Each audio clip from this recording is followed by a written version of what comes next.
Hello, everyone. Welcome to the Microsoft Office Add-ins community call. And we've got a pretty full agenda today, so I'm just going to jump right into it here.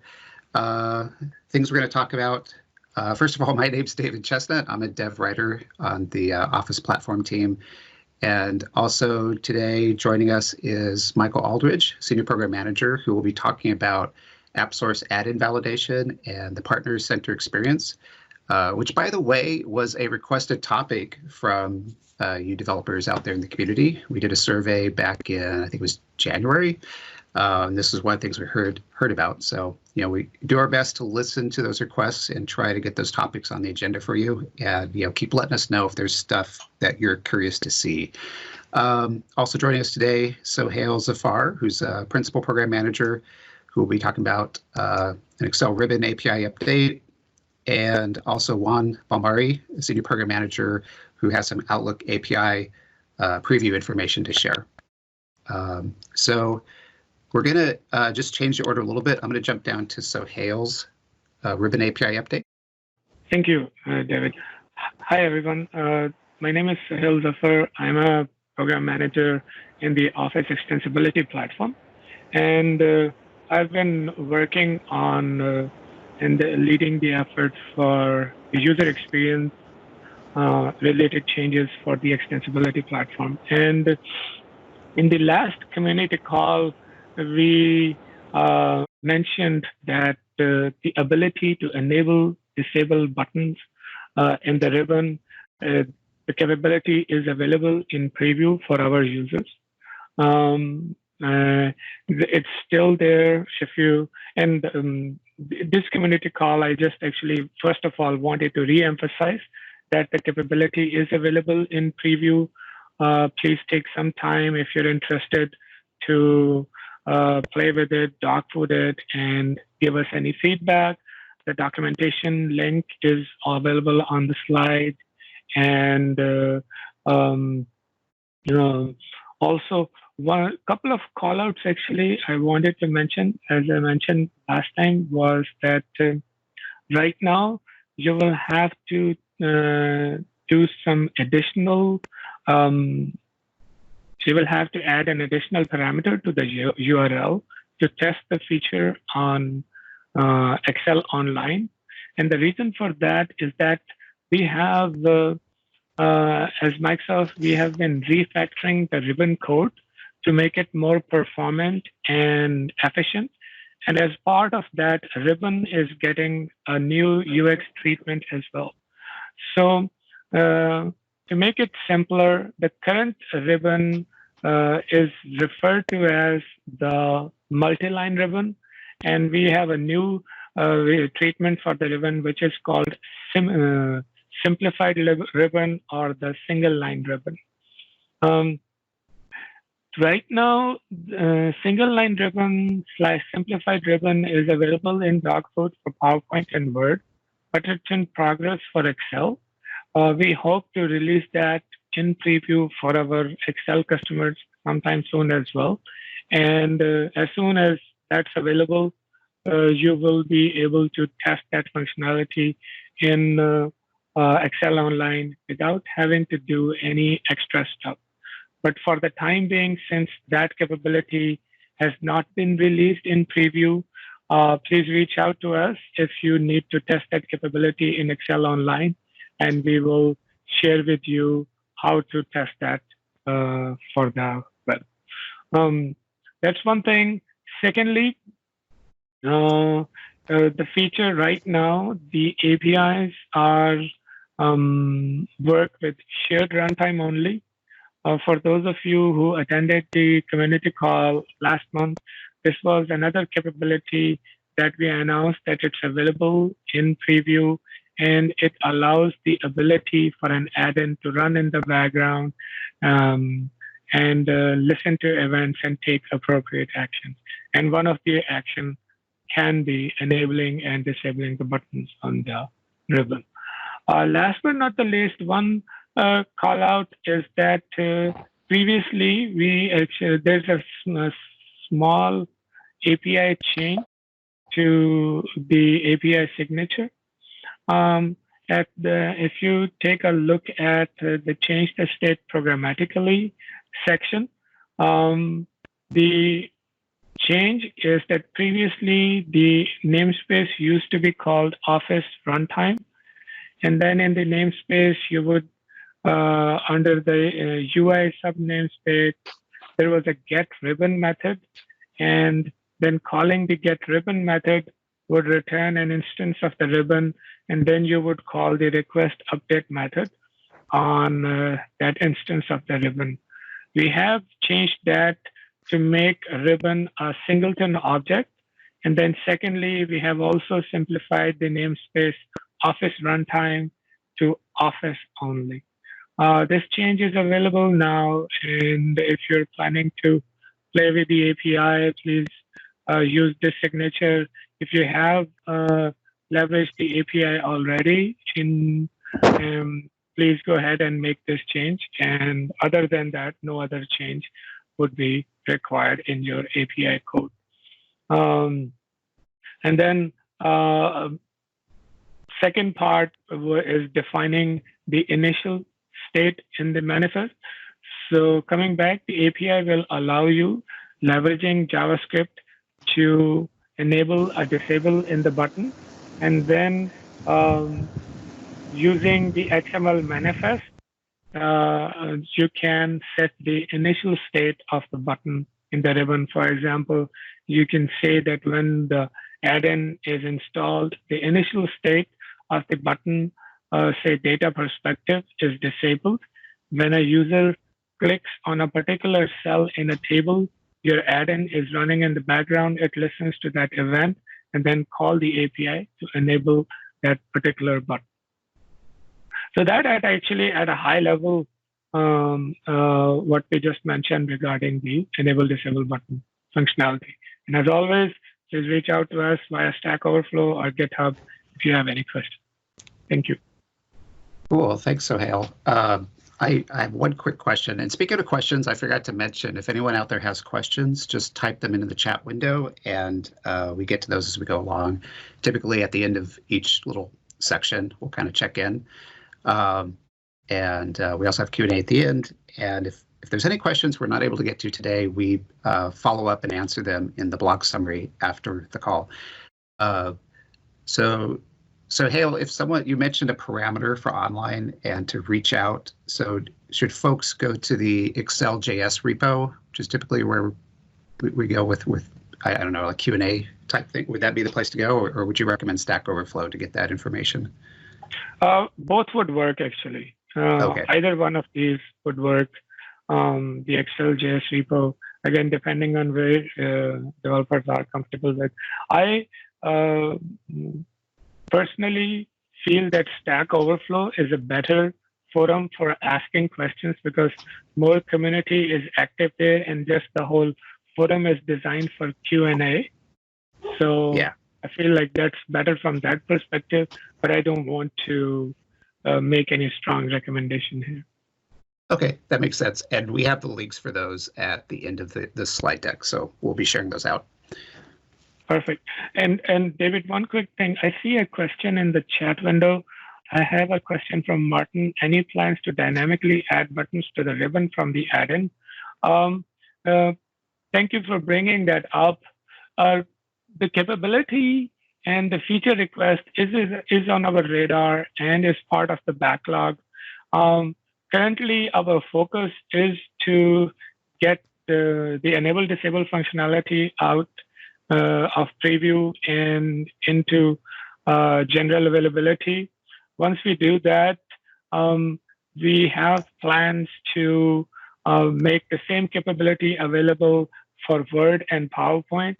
And afterwards, well, the next one we are lining up is the ability to show and hide tabs dynamically. And leveraging that, some of the use case related to dynamically adding buttons on the ribbon can be talked about. The ability to leverage to basically show and hide tabs dynamically is something it's still in the design process, but it will be something I hope to discuss in the next community call in terms of how the functionality is shaping up and what the developers will be able to do.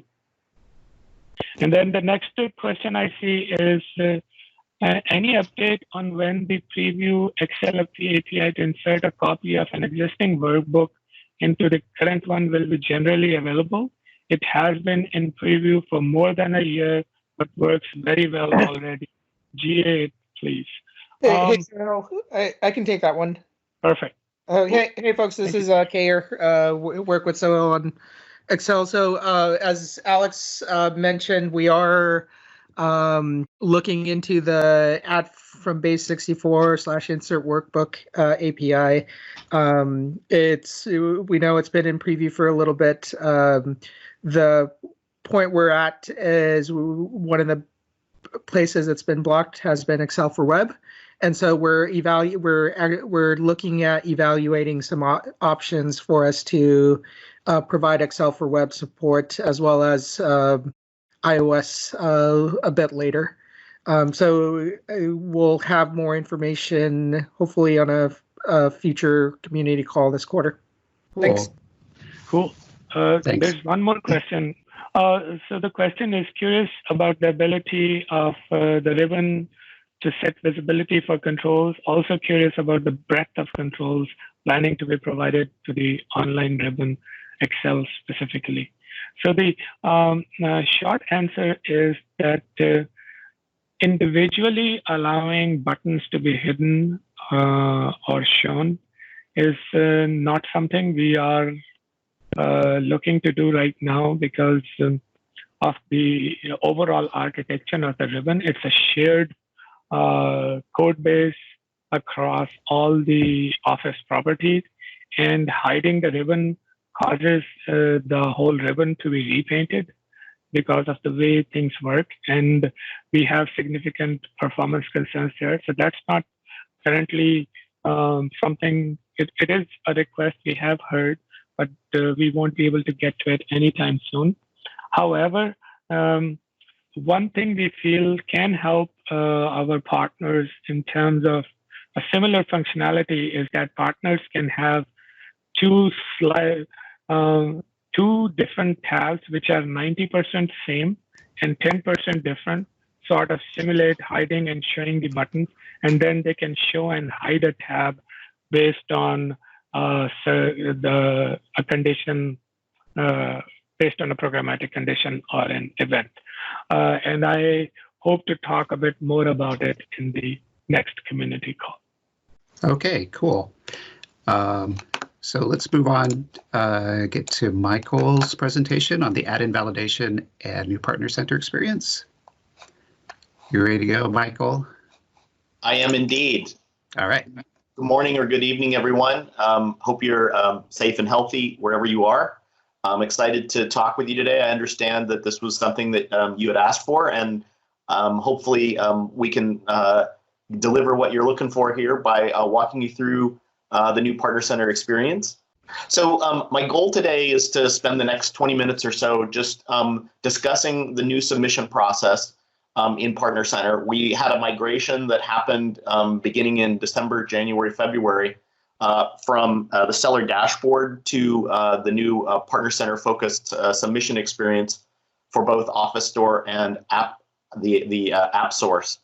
And I'm going to structure my discussion around not just the basic walkthrough, but also what we found is that there's really about 5 fundamental reasons that an app submission fails. Not the only ones, but the top 5. And I wanted to make sure I highlight these to help avoid delays. We've actually just been going through a series of customer usability studies with ISVs and to get their impressions of this new submission process, and it was enlightening. And it helps us to see how we need to refine some of the user experience as well as the documentation. So we're in the middle of doing that, but I wanted to use this opportunity to kind of walk you through how to avoid some common pitfalls that would essentially create what I would call delays that are really simple omissions that could be easily avoided. And the areas that are the top 5 are really making sure that you have a terms of use, making sure that you have a privacy policy that meets our guidelines, making sure that you're taking the time to give us the right instructions for testing when we validate, as well as really making sure that you do any additional service or account disclosures or charge disclosures in how you configure your add-in. So what I'm going to do is I'll be switching over to the new Partner Center experience and just do a demo walkthrough. And in the meantime, we'll talk about some of those specifics as we do that. The other thing I would love to see in the chat window, if you have any questions, please don't hesitate to ask them. If I can't answer them, I promise that we'll get back to you with an answer. And if there's other topics related to the validation process or the validation experience, I'd love to see any ideas, because I'm happy to come back on a regular basis to talk through any specific areas that might be a challenge that you've seen that you want to have more help with. So just want to put that out there. Great. So let's switch over to my screen. I'm going to share here. Just one second. I've tried to make it a little bigger so that you can see it on your screens, because I have a little bit of a large monitor. But essentially, this is the Partner Center experience. And I've skipped over the process of having an ID. We're assuming that you're already in the Partner Center and that you have an ID. In the past, if you had used Seller Dashboard, we migrated you over in the January-February timeframe. And if anybody on the call has not had a good experience in migration, or that there's issues still with their migration over, I would definitely encourage you to let me know in the chat window, and I can follow up with you after the call to make sure that we resolve any issues of migration that you might have experienced. But assuming you all have an ID and you come into Partner Center, then you're going to actually see this overview. Now, for those of you that may have never created an add-in before or don't have add-ins, this whole screen would be blank. And one of the things you need to do to start is you need to create a new add-in, and you can choose whether you're creating. In this case, I know this audience would pick an Office add-in, but you could also pick SharePoint, Power BI, or Teams. And you would put in the name of your add-in here. To check availability, your name has to be unique, and so you can actually check that availability right here and put that in. I'm not going to do this today because I've already created one for this call. We've got this community call test add-in, and we're going to go in here, and then you're going to have your product overview area. Now, if I had an add-in in process, you would also see a graphic up above here that's showing you the status of your add-in submission. And where you're at in terms of the validation process, as well as whether or not you've gotten feedback on that. That's part of this overall dashboard. But the first step would be to actually get started with your product setup. So we would actually go into product setup here. And in product setup, you're really deciding, you're indicating whether or not you're going to be supporting iOS. And if you are, you're going to need to make sure that you indicate that here, and that you have your Apple ID in your account settings to enable this selection. I haven't set that up here for this demo account, but if I did, then we could actually do that. So that's an important step if you're going to support iOS. Also, Azure Active Directory, and being able to make sure that you're essentially, if you have any requirement for Azure Active Directory, that you're indicating that here. This is another one, and I mentioned this as one of the common errors, but additional purchases. If you have an add-in in which your product requires the purchase of an associated service, then you need to make sure that you indicate this. And then this also is something that some people miss, is they don't provide the notes for certification. In the notes for certification, which I'll show you at the very end, you need to make sure that you're giving our app validation team all the information they need to have a testing account so that they can verify the experience. And this is one of the common issues that people face, is that they don't give the validation team the right information. The validation team gets stuck they reject your submission and they have to send it back to you. It's really important to think through these things. I don't think we've done a great job, honestly, based on the customer feedback, of reminding you before you submit. So I'm trying to do that now, is to give everyone a heads up here to remember this, because we talk about it at the very front end of the submission process, but then we don't remind you at the end. So that's certainly an area that we need to improve, and that I'm going to be working with the Partner Center team to improve, so that we have better notification there. But I want to give everyone a heads up now to remember that. And then this product requires the purchase of a service or other additional in-app purchases. Again, that was one of the things that shows up, is that in many cases people forget to click this at the beginning of the process. If you have any lead management systems, CRM systems, you can also connect with those here if you want. Then once you're done, you basically can save your draft, and you can either navigate on the left nav to each of the next steps here, or you can go to review and publish, which really is taking you through, it's another way basically in this right pane to navigate through each of the steps. So we went to product setup and we completed that step. Now we can go to packages. Packages is where upload the manifest. Sorry, was there a question there or just a cough? Sounds like a cough. Okay. So if you click on packages, this is where you actually do the upload of your manifest. I'm not going to upload a manifest here, but the manifest is critical because this is where you define what APIs you're going to be supporting, what platforms you're going to be supporting. All of that gets analyzed when you upload it, for those of you that have already done this before. But this is critical because it also then helps to indicate what are the kinds of testing plans that our validation team has to do on the back end that you may not see. So it's important that you include that here. Once you've uploaded your manifest, we have two critical areas called properties and marketplace listings. And this is an area where I definitely saw some confusion with some customers, but because they're very much interrelated. The properties here are the properties that are, that you want to essentially be listed on in your product listing in AppSource or the Office Store. So these are critical to be able to say, okay, if I'm creating an add-in that's related to finance, for example, I want to make sure that I click the accounting and finance. If I also think that this is valuable for people who are doing data and analytics, I make sure that that's included, because this is the metadata essentially that your add-in will be associated with in the catalog. So very critical to include. There's also the ability to actually say what industry your add-in might be important to be marketed to, so that if people look by industry, that metadata is also included in your listing. So in this case, for the purposes of this demo, we'll put finance.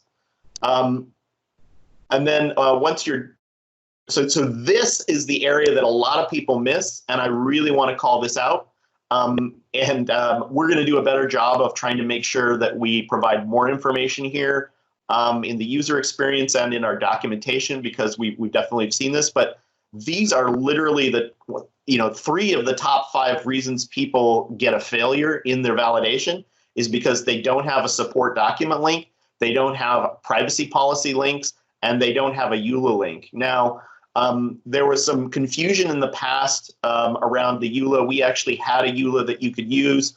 Then for a while we said you couldn't use it, but we're gonna fix some of this to make sure that the standard EULAs are available. If you want to use our standard EULAs, you can. If you have your own EULA as a company, that's fine too. But if it's missing, if any of these, and you wouldn't believe it, but so many people miss these things, and it really doesn't take a lot of effort to make sure that you have these in place. The other thing that we have criteria for a good privacy policy. We're going to do a better job of communicating that in the future. So that's an upcoming thing that we're going to be working on in our documentation. But I encourage you to always think about these and make sure that no matter what, don't forget these are the simple things that prevent you from being rejected that are really important. So I wanted to just call that out. So I'm just going to go to the next step here.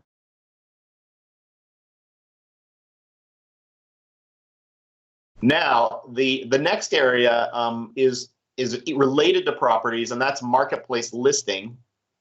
And again, I think that there's a lot of interchange here between these definitions, but the reality with the marketplace listing is that this is how your add-in is going to be described in the store. So the properties really are about the metadata that's associated with your add-in that are going to be related and help with the search. Marketplace listings is where you actually describe your add-in, and I will tell you that I think we have a lot of work to do on this as a first run experience. This blank screen is not the best, and I think we need to do a better job here. And I've seen a lot of customers struggle a little bit on this when they haven't ever experienced it before. But essentially, what you're doing here is you're defining what are the languages that I'm going to want to have my listing in, and in this case we're gonna just go with English. But you can see that I have to kind of guess on this, so I'm kind of giving everybody a call out here that you should probably just start with English and get your English listing in place first. And so you have to define the language by clicking Manage Additional Languages, and then click English.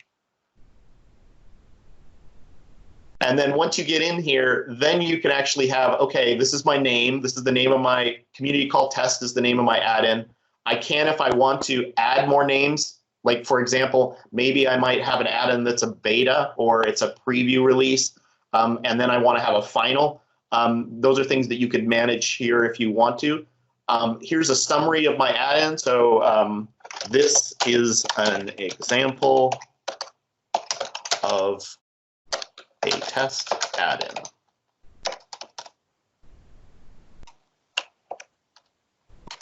So this is a quick summary of what my add-in would be.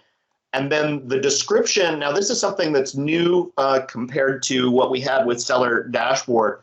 This description actually is something that supports HTML editing.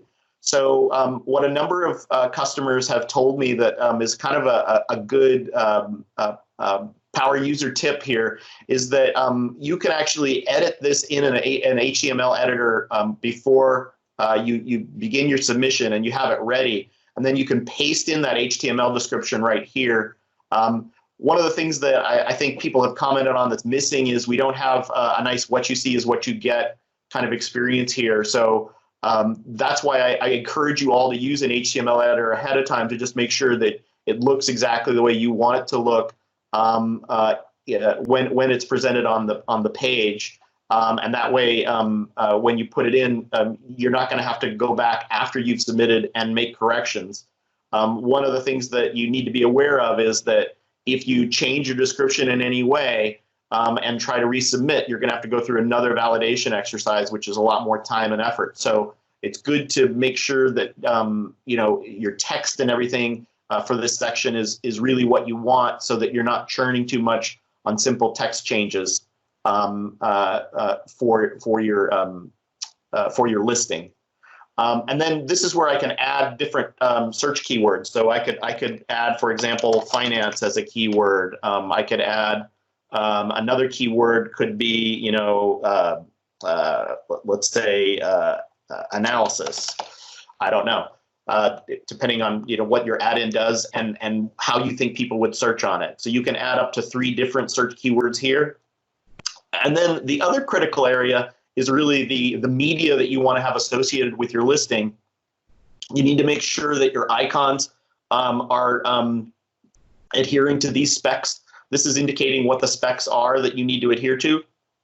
And then you can add up to 5 screenshots to sell the value of your add-in. And then something that people miss a lot is we do have the ability to do video. Some people have said that we don't call it out well enough here, and we're going to try to work on that. But you can add a video link here that's from YouTube or Vimeo, and use that to help sell the value of your. So if you have a cool little quick demo of the user flow and the value that you're offering to the customer, you can add that there. So once you've done all that, you can go back to review and publish, and it's going to ask you. I'm going to save my draft first so that I don't lose anything that I've put in here.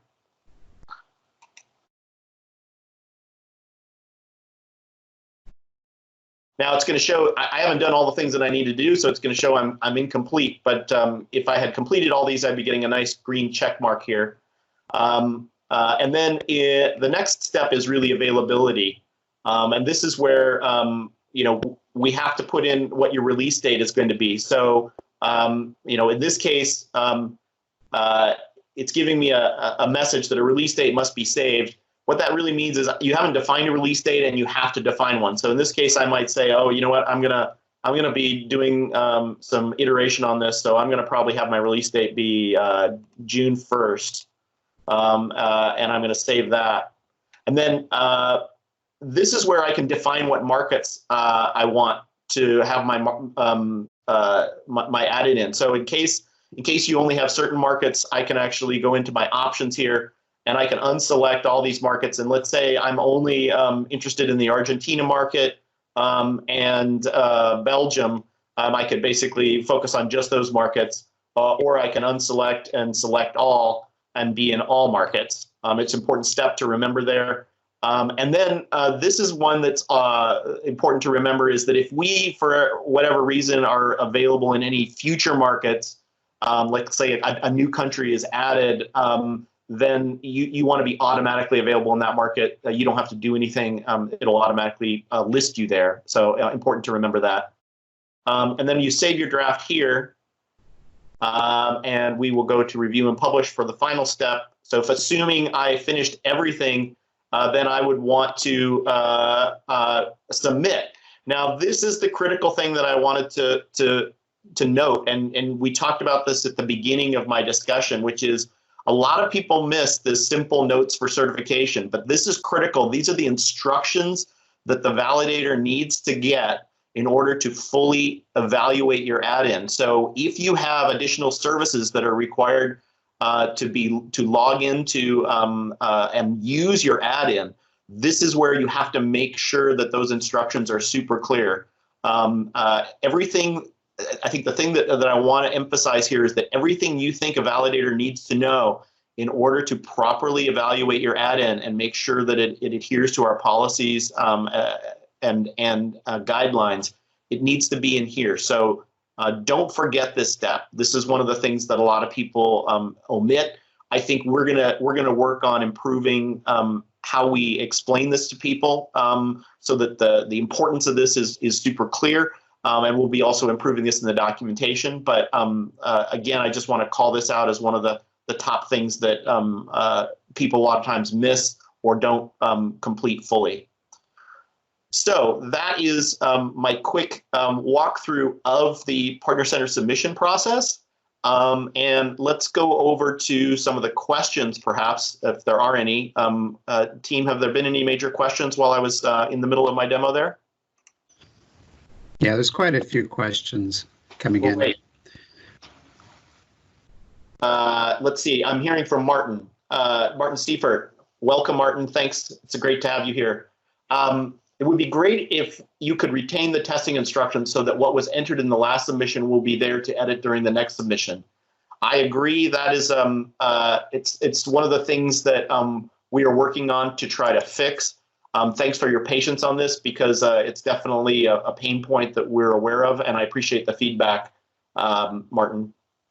I think what Martin's asking for is that, like, if this was something that I had submitted already, it'd be great for the notes to be preserved here, so that when I'm doing, you know, a 1.1 or a 1.2 version of this, I'm not having to put in all the testing instructions all over again that I need.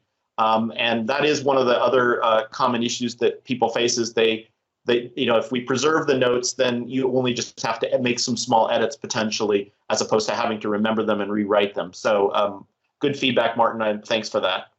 Let's see, what else is in there? When will SPFX packages be accepted? We are working on that. Stay tuned is my answer. So don't have any definitive dates yet, but stay tuned. We are definitely working with the SharePoint team, and they do want to do that. So Martin asked, so HTML formatting tags are now allowed in the description, correct? And the answer is yes. Michael, is there an option to publish add-ins in the marketplace for a group of users to test or maybe target a certain group before having made public. Today, this is one of the areas that we're working on. Yaha, thank you for your feedback on this. You're referring to really a capability to do what we might call a private beta. And unfortunately, in our migration, private beta capabilities were impacted. And we are working with the team right now to try to figure out how we can do this. For existing add-ins today, if you want to take an existing add-in and try to do a private beta, there isn't a good solution right now, I'm afraid. If you're creating a brand new add-in from scratch and you haven't ever released it, there is a workaround, and if you'd like, we can talk about that. It's a very convoluted workaround, to be perfectly honest with you, but there is a possibility to do that. We don't believe that that's the right solution. We are working to try to figure out how we get a better private beta solution in place that allows you to, in a more structured way, actually submit. When you submit, we would have an option, for example, here, in which you could actually say, hey, I'm creating an Office add-in, and I want this Office add-in to be a beta or a private beta. So that might actually be a different submission process and potentially a more streamlined submission criteria. I'd love to hear any feedback you have on what you would like from a private beta functionality. So if you can share that in the chat window, that would be great. So that I can include that in some of the requirements that I'm working with the Partner Center team on. Let's see. Hold on a second. Martin's got a lot of questions. Can you not check the video link, as we are using a relink service to always point to the most up-to-date video that way we do not have to resubmit on every video change? That's interesting. I'll have to get back to you on that, Martin. To see, maybe we can have a separate discussion in email about this. I'd love to circle back with you on exactly what you're asking for here and how your relink service works. So let's table that, and that's a great follow-up for me. Please store the notes for certification. Currently, they get lost after every submission. I think we talked about that.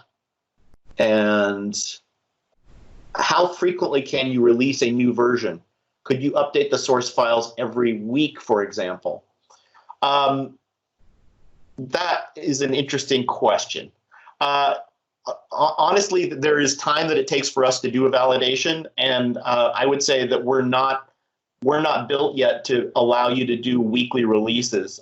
Typically, on average, depending on the kind of add-in you're creating, Office add-ins typically take at least 2 to 3 iterations, meaning that you submit, we evaluate, we fail, you go back, you fix what we failed you on, and then you resubmit. So typically, it's taking 2 to 3 times for that to happen. Now, part of the reason why I'm talking about these common errors is we hope to reduce that.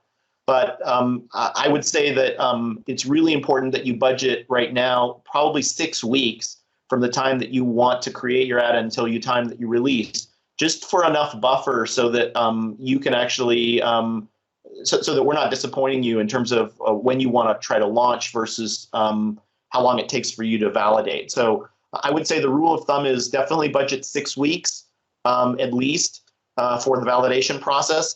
But hopefully, as things become, as you become more fluent in this submission process, and sort of the pitfalls to avoid, that can become faster, and hopefully you're able to turn around in 1 or 2 iterations. But that's probably looking at best, you're probably looking at about a month that it would take for you to actually be able to iterate on your add-in. You might be able to get to once every 6 weeks, once every 8 weeks. I'm not going to talk about the SSO will avail. Does anybody else want to talk about the SSO question, or does anybody feel they can field the SSO question here about when? Juan already answered in the chat, so. Oh, okay, great, awesome. Let's see. Hold on a minute. We've got another question from Daniel. The MPN ID issue I asked about is extremely important to us. I'm not sure if this issue originates with the Partner Center or Azure. but it is a huge blocker for us.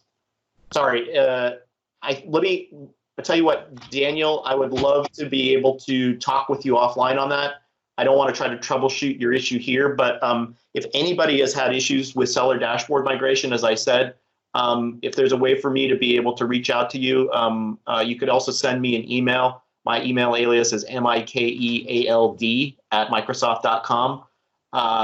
Let's follow up, because I'd love to make sure that if there are issues that we can help resolve them. Let's see, Martin, can you make my product requires purchase of a service also available for SaaS solutions? Maybe this is for a different team. Also available for SaaS. I think it already is doing that, but let me talk about that offline with you, Martin. Sounds like there's a couple of issues I can follow up with you on. Hey, Michael. Yes. I just say we might have time for one more question, and then maybe just answer the rest through chat, so we can get to Juan's. All right, yeah, thanks. Okay, this last question: when will you remove or adjust the text to target the add-in instead of just using a standard text for all? I'm having a little bit of a struggle understanding that one. Elon, let's you and I talk about that offline, and I'll be happy to do that, and try to answer your question. I want to be sensitive to other people's time in this discussion. Hey, I want to thank everybody for your time here. I hope this was helpful in at least giving you a sense of what the new submission process is like. As I said, if you have any other ideas for future topics, things that you really would love to get more information on to make your submission and validation process smoother, I'd love to hear those things. And David, please give me feedback so that we can, if you need us to be here on a semi-regular basis to do an Ask Me Anything kind of session around validation, we're happy to also do that. Our goal is to ideally make this as smooth as possible and ensure that you're helping to create quality experiences, and we're helping to speed validation as quickly as possible for you. So thank you for your time. Thank you, Michael. Yeah, that was super useful. Thanks for presenting that. It was I hadn't seen that before, so it was pretty useful to see how that whole process works. So next up is Juan. So thank you very much. This is great, Michael. I am so happy to see what Michael is doing here, really engaging with all of you to make the process better, and it's awesome. Thank you very much, Michael. Hello, everybody. This is Juan Balmori. I'm the program manager for Outlook Extensibility, and I'm so happy to be here with you. Hopefully, all of you are safe at home.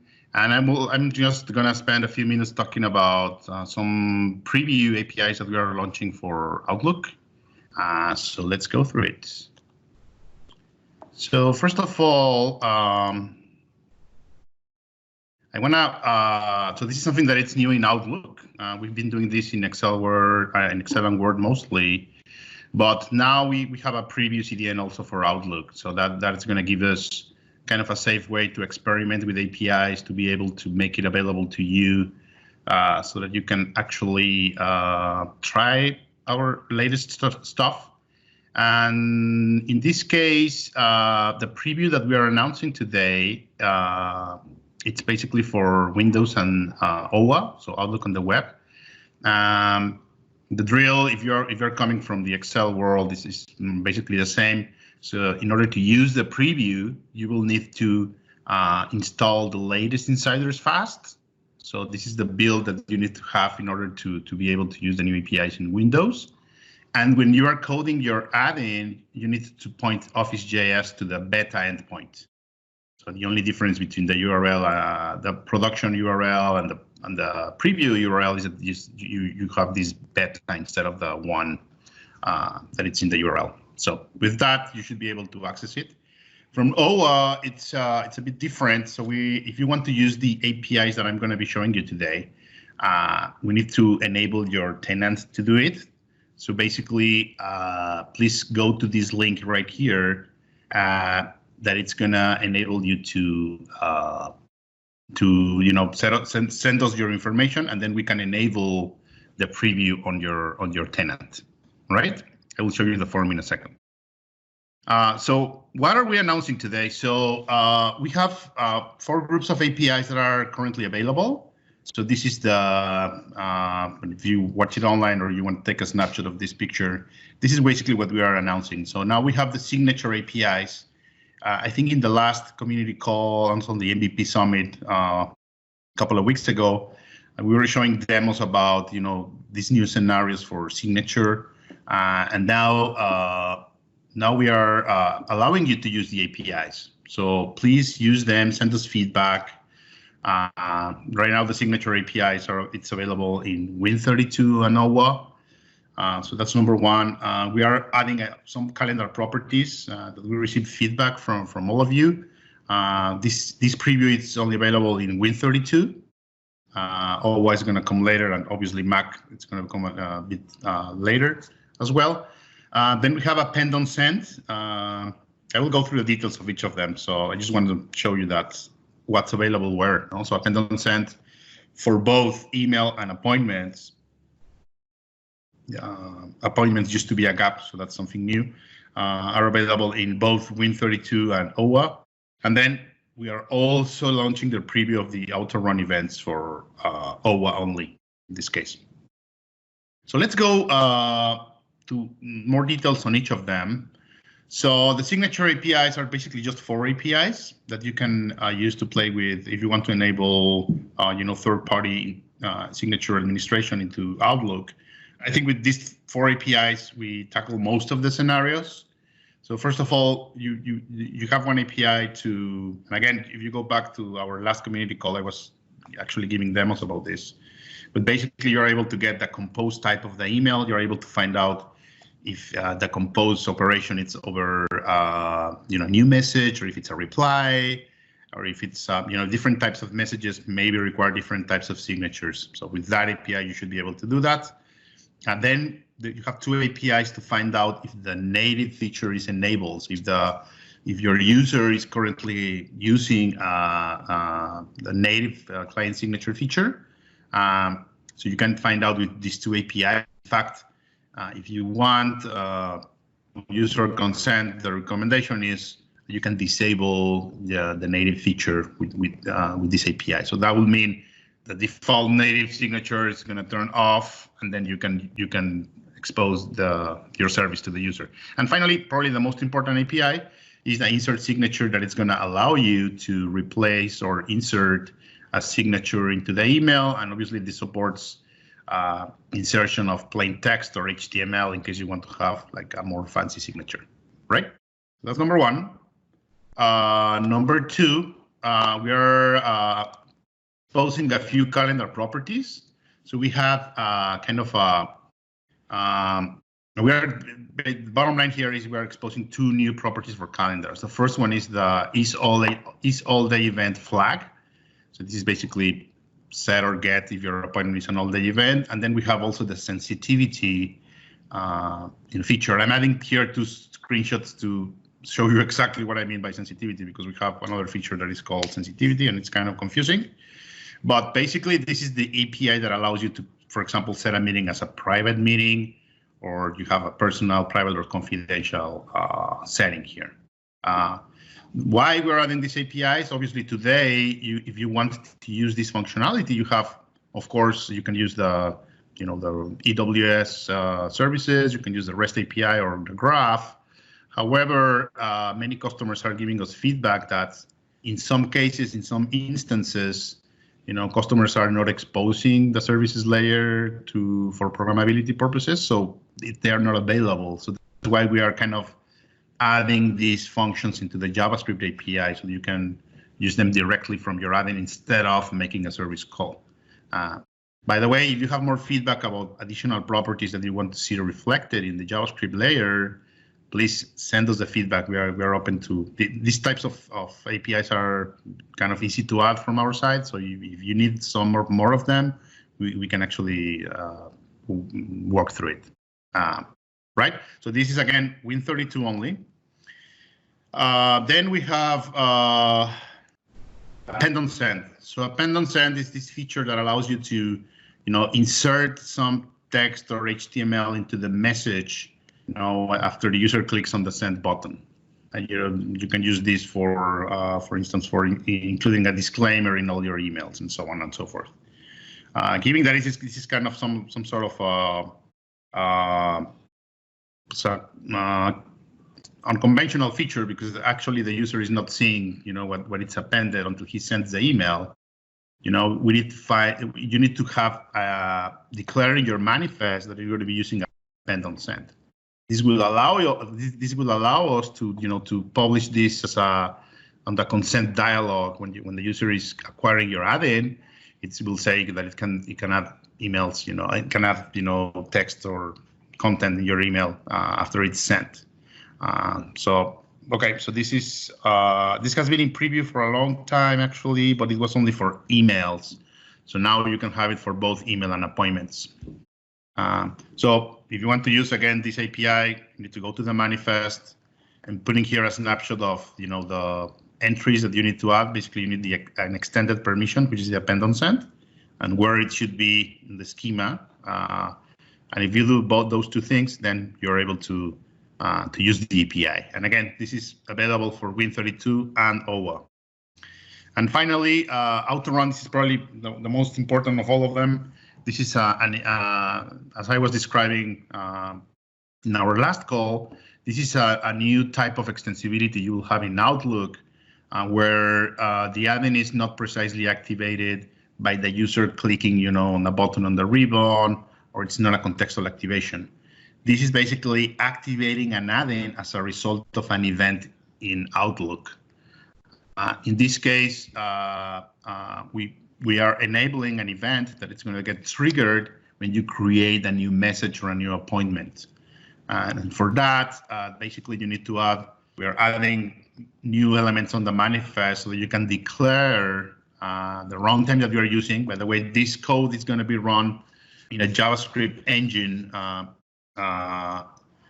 as opposed to the regular web view engine that we use in add-in. So this is a separate, thinner, and we think more performant way of executing this. Remember that this code is going to be used every time a user creates a new email, so it's critical that it's super fast, that is very lightweight. So we're adding this new JS runtime here, and then the extension point, you declare the events that you want to support, and of course, where is the JavaScript that is going to be running that is going to be run when those events happen.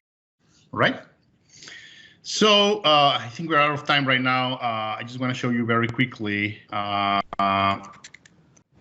something that probably you haven't seen before, which is ScriptLab, that we are working on enabling ScriptLab in Outlook. And here are some of the APIs that that I was describing a few minutes ago. Unfortunately, in Outlook, we don't have side-by-side task panes, so the code window opens separately. But here you can see actually the code of all the preview APIs that I was sharing with you a few seconds ago. So here you have this client signature enabled. It's very simple to use the API. And how to use get compose type, set signature, append on send. In general, are simple APIs but powerful. No? And in this case, I'm going to insert the signature here. You can see that I can send just plain text or HTML. All right. So with that, resources here. We actually posted a blog so that you can actually have more information about the preview. You go to AKMS preview blog, and you will find an article that talks about everything that I just mentioned here for your convenience. And again, if you want to use the OWA preview, please go to the OWA preview link so that we can actually, there's just a few simple questions here that we need from you. We want to learn about your scenario, and we need to have the email account of your Office 365 tenant so we can activate the the feature in your environment. And here is basically a quick overview of the blog that we posted yesterday actually. That talks a little bit more about the preview, how to use the APIs, and so on and so forth. And that's it. I think we finished just in time. I wonder if there are any questions here. We want to discuss shared JS runtime. No, we don't have more time to discuss the shared JS runtime. Append on send without be approving the store. Yes, the goal is that it's not like the on send event. I saw that Hitesh answered already. Thank you, Hitesh. Thank you for being here in the call. Hitesh is in India actually, so it's very late there. How do we get the script lab? Well, script lab, it's not ready for GA right now. I just want to show you a preview. Exactly what I showed you today, you can also do it in VS Code. So if you create a project using Joe Office and you modify the manifest and so on, it should be exactly the same. But script lab we are kind of working right now to make it publicly available very soon. Can you use link in the chat? Okay. So yes, no, it's not yet available. I'm just showing you that it's coming and it's close to be ready for prime time. And on send, can we get notifications? You don't get a notification. Well, we have an on send event. There's a question here on append on send. Can we get notifications on click of appointment sent? We have another feature in Outlook that it's called the item send. So this is an event that you can actually subscribe to, and it's gonna be triggered whenever the user clicks on sending an email or an appointment. That has the downside right now that you cannot publish add-ins who are using that event into the store. If this is an internal development, you can totally use it. Probably we can answer the rest of the questions offline, but here one question here: can you append inline images? Yes, if in your HTML you're adding images, yes, you can. They can be included. And I think, David, I don't know if you want to keep going or if we should just answer the rest of the questions offline. Yeah, we should probably switch so we don't go too far over time. I've got a few things I got to get through on the Q&A. Okay, awesome. Thank you very much, Guy. Yeah, thank you, Juan. That was great to see those new APIs getting available. So on the Q&A, I just wanted to go quickly over a few questions that came in on our question form last week. So one of the questions we had was, do you plan to move the shared JS runtime from preview mode into the stable version? And if yes, is there a release date for that? Yes, we do plan to go to GA with it, which is general availability. Unfortunately, we don't have an exact date yet, so we can't say when that is exactly. So I'd say just use this time, to give us any feedback you have on those features. So that we can fine-tune them as necessary, and stay in touch with our blog as well as this community call for updates. We'll send out updates as they happen. There's also a question on if we plan to share the same scope of view for dialog boxes, task panes, and formulas in the shared JS runtime, because right now dialog boxes have no access to the task pane scope view and vice versa. So as of right now, I guess the short answer is no. The shared runtime only supports task panes, custom functions, and add-in commands. So those will all be in the same runtime. There's also, I want to point out, a two-way messaging support that you can use so that dialogues can talk to the task pane and vice versa, which should help in this scenario, I would think. So definitely take a look at that and let us know. If there's more to this that we should know about, please let us know. You can go to User Voice or Stack Overflow and give us feedback. User Voice is a good place to let us know about future suggestions like this. And then last question is that some time ago, the Fabric UI was renamed into Fluent UI. And we saw a banner on your official website that Fluent UI will be updated in summer. Can you share, please, an oriented date or at least month of the summer when the Fluent UI is planned to be updated and what parts are planned to update? So I reached out to the Fabric team to try to find more information on this, and I haven't got an answer yet. It sounds like they're going to get me an answer today. So what I will do is post the answer in the blog summary that we send out afterwards. So just keep your eye on the blog for that. But unfortunately, I know very little bit about Fabric, so I'm not the person to be answering this, but I will post the answer that they send me. And then just moving along, If you want to present on one of these calls in the future, definitely let us know. We've had guest presenters in the past, and if you have something interesting to share with fellow developers, this is a community effort. So please share and let folks know what you're doing. That's interesting. There's a AKA link at the bottom here to Office Add-ins Engage, and there's a form where you can provide details about yourself, the topic you want to present on, and we'll get in touch with you and set something up. Also, you can use this form to just give us feedback about the documentation. If you have suggestions to improve the docs, we're always listening to those. If you're new to Office Add-ins, there's some information here where you can learn more about them in the Office Add-ins documentation. There's an AKA link there. On the right side, you can see a list of 5-minute quick starts with Excel, Word, PowerPoint, and so on to just get you started and seeing what they are. And you can, if you're looking to just automate Excel tasks, on the bottom left, there's a link to Office scripts. You can use Office scripting. Some developer resources. The Office 365 developer program gives you a free tenant for developing and testing your add-ins. So definitely check that out if you don't have it and you're building add-ins. There's also a link to get Script Lab if you want to try out snippets without having to have a dev environment. David, we're now calling, just quickly, we're calling it the Microsoft 365 developer program now, just so everybody knows. Oh, okay. I need to update the slide. Sure. Thank you for that. You're welcome. Okay. Same great service, exciting new brand.